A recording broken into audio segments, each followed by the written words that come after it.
Excelência querer falar que a culpa do 8 de janeiro foi do ministro da Justiça. Vossa Excelência que está dizendo isso. É um absurdo. Vossa Excelência que está dizendo isso. 5 comandantes estão presos. Muito embora eu queria e o Brasil quer ver esses vídeos do Ministério. Olá, eu sou Matheus, repórter digital do canal Saiu no Diário Oficial Notícias. Se inscreva e ative o sino para receber notícias diárias sobre os principais acontecimentos da política brasileira, como por exemplo, decretos presidenciais, decisões do STJ e STF e muito mais.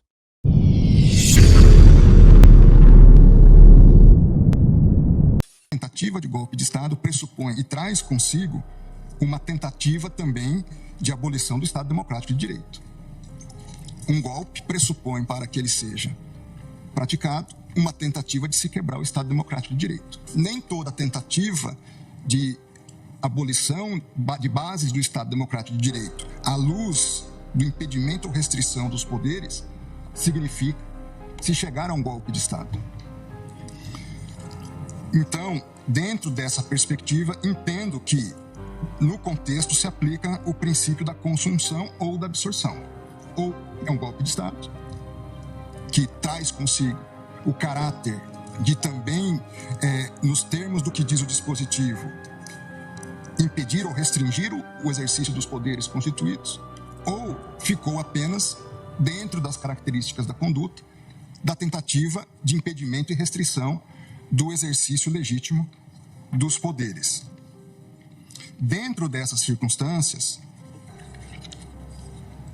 entendo, como colocado pela defesa, que a ação de abolir o Estado Democrático de Direito, por certo, já contém, por lógica, também, em alguma medida, essa busca de você inviabilizar o exercício legítimo das instituições democráticas. É importante, sob a minha ótica, também lembrar o seguinte: um golpe de Estado, ele demanda atos não só de destituição do poder, mas do estabelecimento de uma nova ordem jurídica e institucional. Está gostando do conteúdo?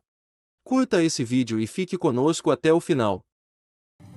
Então, eu tenho que retirar o poder eleito e instituir ou ter atos que me levem a buscar instituir um novo poder, ainda que ilegítimo.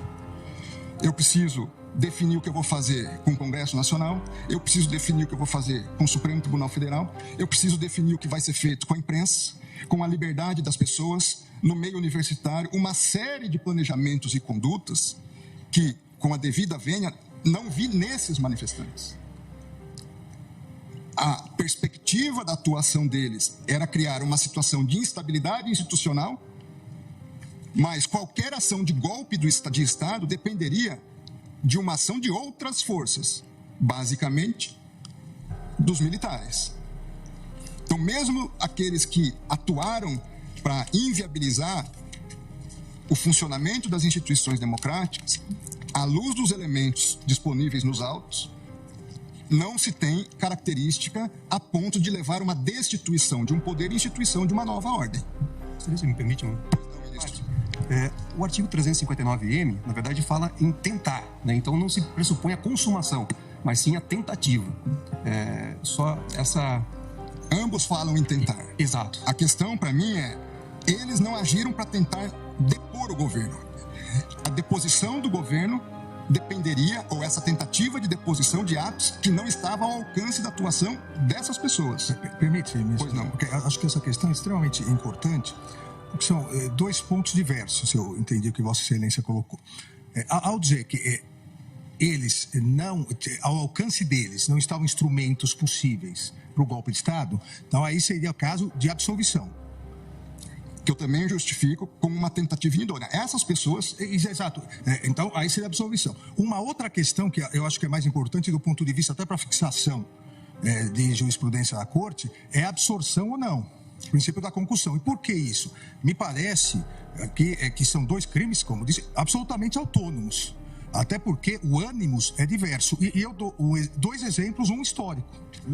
O golpe de 64,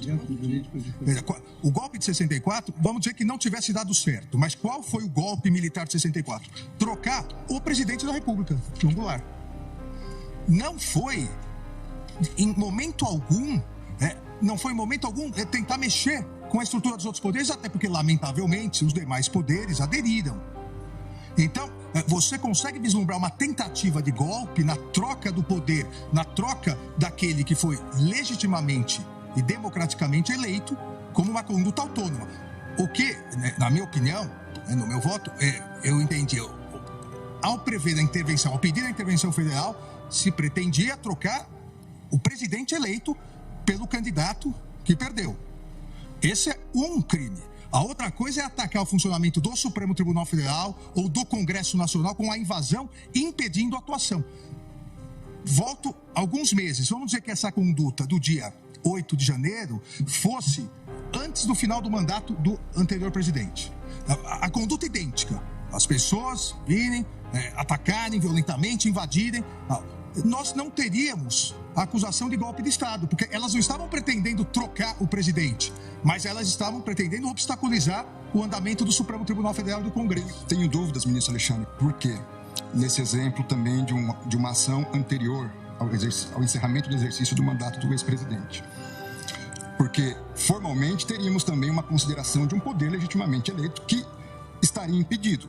Na minha análise, à luz dos fatos dessas figuras, desses manifestantes vândalos criminosos, deles não tinha ação idônea para destituir um poder.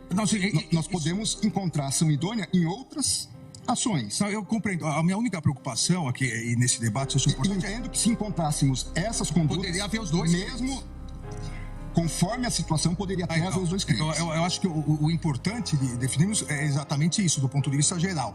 Os dois crimes podem coexistir em concurso material, dependendo da circunstância. Veja, nós estamos tratando pela primeira vez da aplicação de uma norma penal com conceitos bastante indeterminados. De uma lei extremamente nova. Então você pega o conceito. O que é Estado Democrático de Direito? É um conceito amplo, onde nós podemos, em alguma medida, encaixar várias questões. Foi a primeira vez que nós tivemos manifestações violentas em Brasília? Não. Nós já tivemos invasão do Congresso Nacional violenta. Nós já tivemos ministérios aqui postos com incêndio, fogo. Nós já tivemos outras manifestações violentas. É verdade que penso que foi a primeira vez no Supremo Tribunal Federal. Foi. Mas em outros contextos, não. 5 coronéis comandantes da PM estão presos. Exatamente porque desde o final das eleições se comunicavam por zap, dizendo exatamente que iriam preparar uma forma de, havendo manifestação, a Polícia Militar não reagir. Então, claramente, a Polícia Militar, eu também fui ministro da Justiça e sabemos nós dois, que o ministro da Justiça não pode utilizar a Força Nacional se não houver autorização do governo, do Distrito Federal, porque isso fere o princípio federal. Não em relação aos prédios federais. Mas não em relação à Praça dos Três Poderes. Mas em relação às edificações federais, ele pode e deve. Com todo respeito, Vossa Excelência, querer falar que a culpa do 8 de janeiro foi do ministro da Justiça... Vossa Excelência que está dizendo isso. É um absurdo. Vossa Excelência que está dizendo isso. 5 comandantes estão presos. Muito embora, eu queria e o Brasil quer ver esses vídeos do Ministério da Justiça. O ex-ministro da Justiça, que sucedeu Vossa Excelência, fugiu para os Estados Unidos... Fugiu. Eu sou advogado de ninguém e jogou o celular dele no lixo. Eu não sou advogado foi de preso. Ninguém. E agora Vossa Excelência, Vossa Excelência vem no plenário do Supremo Tribunal Federal, que foi destruído, para dizer que houve uma conspiração do governo contra o próprio governo. Tenha dó. Não coloque palavras na minha boca. Não coloque palavras na minha boca. Não coloque palavras na minha boca. Tenha dó, Vossa Excelência. Que bom que você ficou aqui até o final. Nossos vídeos vão ao ar de segunda a sexta às 19 horas. Compartilhe esse vídeo para que mais pessoas saibam o que está acontecendo em nosso país. Vejo você no próximo vídeo.